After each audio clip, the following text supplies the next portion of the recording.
Thanks, Andrew. Good morning. It's great to speak to you today.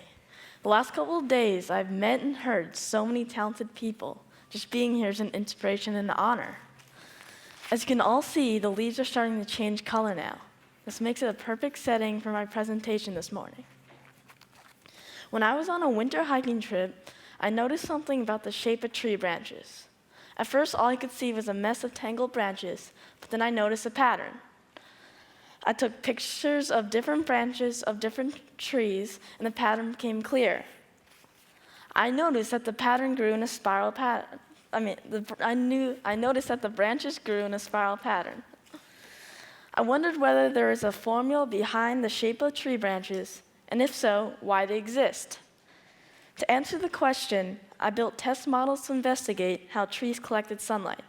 I found a new way of arranging solar panels that may increase sunlight collection.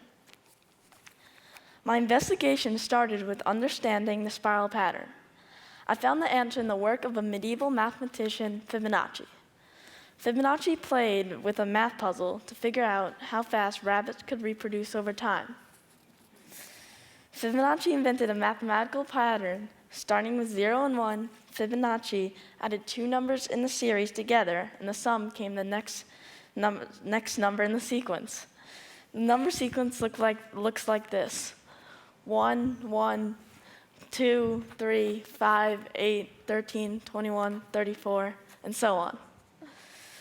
Today it's called the Fibonacci sequence. What's amazing is that the Fibonacci number and its ratios appear in many forms of nature, like the shape of nautilus shells, the seeds of a sunflower, and galaxies flying through space. Even ratios of parts of your body follow the same pattern. Trees are no exception. Tree branches follow a Fibonacci formula.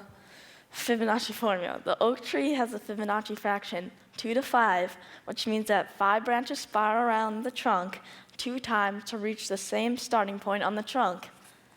Different types of trees have different types of patterns.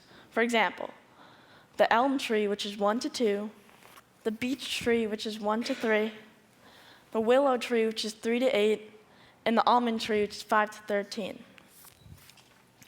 But I still wanted to know, why do trees use this pattern? I had the hypothesis that since the main job of leaves is to process sunlight for photosynthesis, that had something to do with gathering sunlight. To answer this question, I designed and built my own solar panel test models, following the Fibonacci pattern of an oak tree. I copied the Fibonacci pattern as closely as possible. I also wanted to discover how the tree design compared to common solar panel designs, so I constructed a flat panel array. I used data loggers in the computer to record how the models were doing. Since I wanted to monitor the collection of sunlight, I collected data on voltage, but I also checked for current. I ran my tests for several months. The results were really surprising. The Fibonacci design recorded 20% more open current voltage and collected up to 2.5 more hours of sunlight during the day than the flat panel design.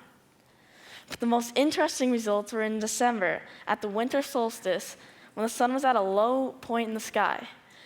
The Fibonacci design collected sunlight up to 50% longer over the day.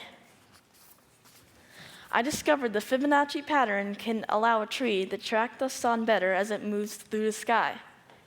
My results suggest that the Fibonacci pattern can improve solar panel arrays in several ways.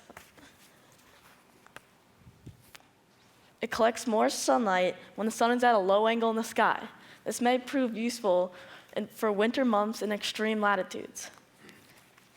It takes up less room in urban areas where space is tight. It is not affected as much by shadows.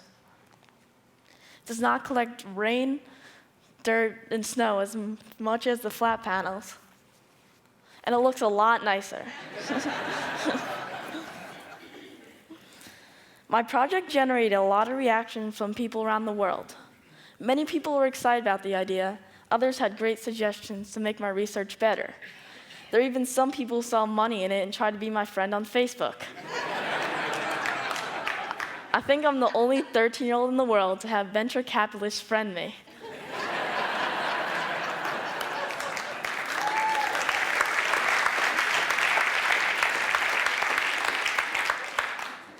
The internet allows people to share ideas, but people will be people, and the media will be the media.